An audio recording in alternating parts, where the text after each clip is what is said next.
శిలువ ధ్యాన పరులారా, శిలువనాథుడైన యేసుస్వామి దీవెనలు ప్రభువు మనెల్లరకు అనుగ్రహించునుగాక. ఆమేన్.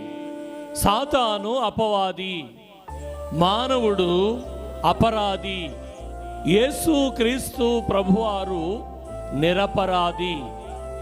అపవాది అయిన సాతాను మానవుని అపరాధిగా మార్చింది. అపరాధిగా మారిన మానవుని నిరపరాధిగా మార్చడానికి యేసుక్రీస్తు ప్రభువారు నిరపరాధిగా ఉండి తన శిలువ యొద్దకు వచ్చిన వారిని నిరపరాధులనుగా చేసేటటువంటి ప్రభువై ఉంటూ ఉన్నారు. మనిషిలో పాపము ఉంటే సరిచేయవచ్చును, కానీ మనస్సులో పాపము ఉంటే సిలువను చూడలేము.